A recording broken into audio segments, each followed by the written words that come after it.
kæmpe stort pløjearrangement for en del år siden, hvor hun fik rigtig meget ros for et arrangement. Fordi det er jo nemlig sådan med køresport, at det er ikke bare det, I ser her. Det her, det er jo sådan et skridt på vej til det, man bliver verdensmester. Ja. Og lige netop i klassen her, har vi jo haft 2 verdensmestre, Peter Kuks og Christine Klint. Men køresporten er også alt muligt andet. Det er faktisk også pløjning, hvor man stadigvæk holder de gamle traditioner i arv, og man kan pløje lige, man kan pløje dybde, man kan pløje bredde, man kan håndtere hestene. Og faktisk, hvis man er rigtig hesteinteresseret, og ikke bare sportshesteinteresseret, så er det noget unikt at gå ud og se på en pløjemark. Se den ro og den måde, som pløjerne de håndterer deres heste på, hvordan de taler med dem, hvordan de sådan set ikke bare sige noget, de retter jo hele tiden på de her plove. Det var ikke sådan, man gjorde i gamle dage, når man skulle pløje på de store godser, fordi så blev man jo aldrig færdig. Men det gør de jo her, fordi det er en konkurrence, og det vil hesten. Det vil jeg, nu skal vi rejse, så skal vi bare stille og vente, indtil de har skruet lidt på den plov, eller rettet lidt på det, eller gjort noget andet. Jeg kan ikke altid finde hvad det er, de gør. En gang imellem har jeg en fornemmelse af, at de bare gør et eller andet for at holde nerverne lidt på ro. Men det vil hestene. Og hele det der samspil med hesten er faktisk rent unikt at se og observere. Hestevognen er jo også kørt en tur i skoven. Jeg taler lige med en Søs, stævnlærten her, om det, at det er jo en af de ting, som er fuldstændig fraværende i diskussionen omkring hestehold. Det er, hvor mange mennesker det går ud over, fordi man nu har bestemt, at det skal være heste, at de skal være på en bestemt måde. Og det er jo lovgivet efter de heste, som er vanskeligst at have med at gøre. For vi er vel alle sammen enige om, at de skal have det så godt som overhovedet muligt. Men der er altså lidt forskel på, om man har en godmodig jysk hest, eller en mellemgodmodig fjordhest, eller man har en tæt araber, der springer rundt hele tiden. Det er der jo væsentlig forskel på. Og der har man simpelthen gået efter den højeste fællesnævner og sagt, sådan skal alle have det. Og det er konsekvens, at det i dag er vanskeligt at have hold med heste. Og så tænker jeg bare på alle de mennesker, som ikke har mulighed for at køre en tur i skoven, ride en tur i skoven, hygge og få den opdragelse, man har. Man ved jo, at de piger, som omgås heste ude på rideskolerne, at de faktisk bliver kanonledere og kanonfolk i arbejdsstyrken i erhvervslivet. Og når man så tænker på, hvor mange mennesker, der går glip af det på grund af den hestelov, som for 80% tilfælde laver det bag ved skrivebord.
For Birgitte Jensen og Mogens Ruhoff skal altså klar.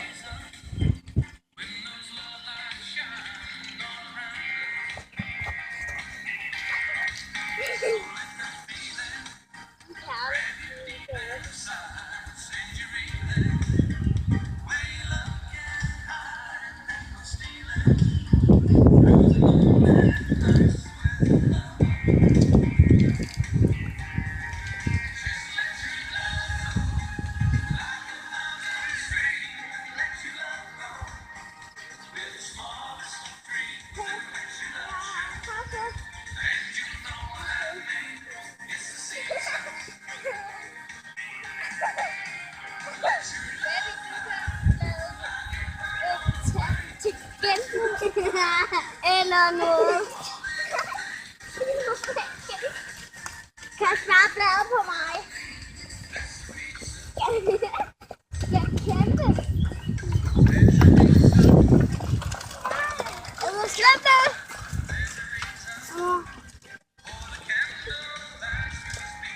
Den vil jeg have med hjem. Ja.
Nej. Vi skal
Tak til Birgitte Jensen. Vi skal lige have tæt på musik også.